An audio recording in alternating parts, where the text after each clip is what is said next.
Okay, we're working on the yellow Norton today. You can't tell that because we've got the tank and side covers off already. We're a little late in doing this video. It's, let's say it's 11 o'clock, 10 after, so let's pretend we started at 11. Today we're going to take the airbox out. The client does want to keep the stock airbox, and he's bought a really nice new backing plate, which we're going to install. This one is silver to replace the black one. So that's going to be installed. At the same time, we'll put in new tank mounts, and I'm going to clean up a lot of these wires that are up here. There's some cleaning to do, folks, so I'll take care of that. And what else? I guess that's it. The air cleaner, we've examined the oil lines, and they look fine. Good looking oil lines. I've got no problem with these, and they pass oil just fine. So that's what we're doing today. First of all, we're going to get this thing out of here, which is going to be difficult because these rubbers go into it, and I can't just, normally you pull this inner out, but it's hanging up on these rubbers, so we're working on that right now. May have to pull the carbs off to get that off. We'll find out. It's we're just getting started.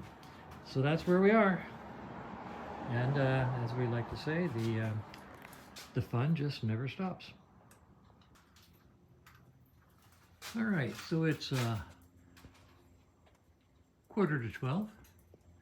We have the air cleaner out and the carbs off. The carbs had to come off in order to get the air cleaner out. There might have been some other way, but we weren't clever enough to figure it out. So we undid the carb manifolds, dropped the carbs out of the way, and took everything out.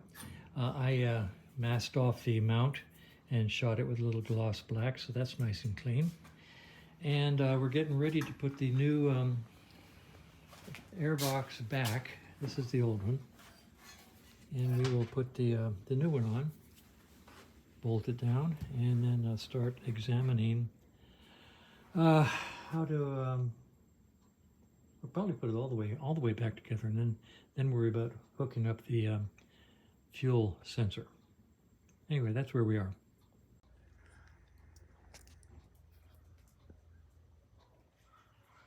All right, so it's basically 1:30, and we have got the air cleaner and the new backing plate installed on the carburetors and the rubbers in place. The question is, how many mechanics does it take to install an air cleaner? And the answer is 2 very talented ones with way more time than you would think it would take. So, but it is installed. We're going to make up some gas lines in a few minutes. Right now, we're going to put the ignition switch back in, which means I need to run these wires through this little area right here, which is very tight. And we're going to disconnect it. And when we went to disconnect it, these 2 wires, which are horrible, pulled right out of the connector. So we're going to clean all those up. We'll clean these up. We'll put new connectors on it, clean the contacts. This isn't the original Norton switch, but it's a good switch, and it'll do the job.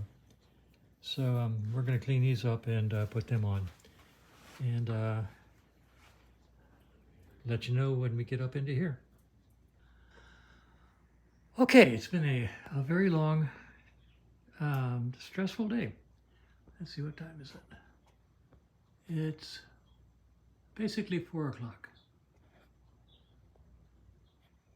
And installed the new speedometer drive, the new speedometer cable all the way up. Installed the new backing plate for the air filter assembly. And that was a bear. Non-stock carbs through non-stock rubber, non-stock carbs, non-stock rubbers, modified front plate. It was a fun time. So we got that done. I've got the tank off, and all these electrics are hanging out in the wind. There are things I see that right now are wrong. The old resistor was still wired into the ignition system, so we don't need that. And this wire seems to go to the horn for some reason. I'll have to figure that out. The carbs, I've got gas line in place to work with once I get the tank back on. And this is the sensor unit that is used to activate the fuel gauge up on the handlebar. Going to figure that out and make a better battery hold down than the way it was, which was basically dangerous. So I'll do that. Over here, I've got two potential ways of hooking up the gas lines. Going across the petcocks, T, center T to the two carbs, with the center going to that fuel tank sensor. That's one way. The other way is to go petcock to carburetor, petcock to carburetor, T in the middle to the the fuel gauge sender. I'll do one of these two depending on how things fit when I put the tank back on. It gets a little crowded under there, and one of these two methods will be used. So, and then we'll use all these new tank mounting pads and rubbers. So at this point, I'm going to call it a day. I did something spiffy here. I extended the ignition wires so they come down, under, up to the ignition switch. It's much better than they were kind of short and banjo-y, and this is much nicer. So that's it for the day. 4 o'clock, I'm going to call it a day.